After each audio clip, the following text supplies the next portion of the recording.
Many of us are familiar with images of Black people, which are violent images or images of enslavement or some other negative imagery. The Black presence, activism, and agency in a different age gives us the opportunity to explore other images of Black persons from around that time and shows how they were activists, how they were wealthy, and how they were in charge of their own destiny and how they aided the positive destiny of others. Join us as we explore this exhibition with Father Charles Currid Reynolds, and we talk about some of these images and how they affect how we view ourselves and our history. Most of our public is very familiar with an image of Rachel Pringle Pilgrim, where she's portrayed as an overly large, overweight, very busty woman who is reputed to be a prostitute, but obviously the image does not really go at odds with what most people would imagine as a prostitute, a kind of contradictory image. My understanding, though, is that it's very much in keeping with a certain type of caricature that has seen actually quite popularity in portraiture of the period. And we see it from some of the pieces that are on display here in the exhibition, namely these ones over here. So tell us a little bit about these. Well, we've been pleased to have some humorous prints in the collection.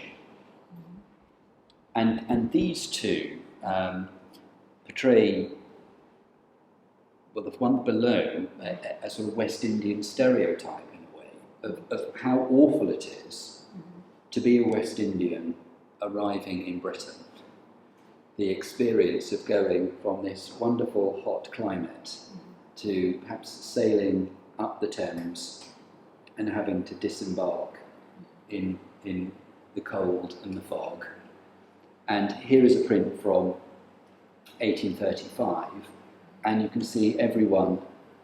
Well, absolutely all bundled up. It would be as if COVID had already arrived, really. Everyone's got their face mask on, trying to keep themselves covered up. They're clearly not at all happy, albeit that they've still got their sun hats on, arriving in the UK.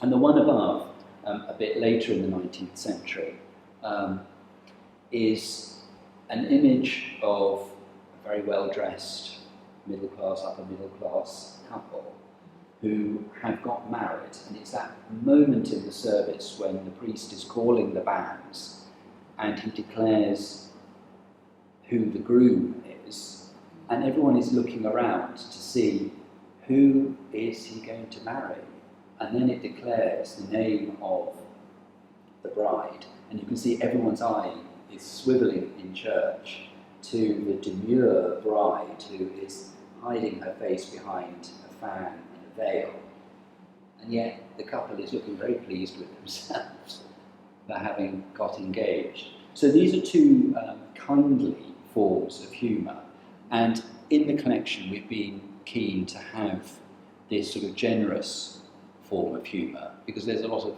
spiteful humour during the same period. So our collecting of satirical or comic prints has remained a positive, affirmative form of humour. And I think these are both charming. Thank you for joining us as we examined and explored the Black presence, activism, and agency in another age. If you want to see more of these pictures, learn more about these people, or see some of the other things we have up on our walls in this exhibition, come join us at the Barbados Museum and Historical Society. We look forward to meeting you.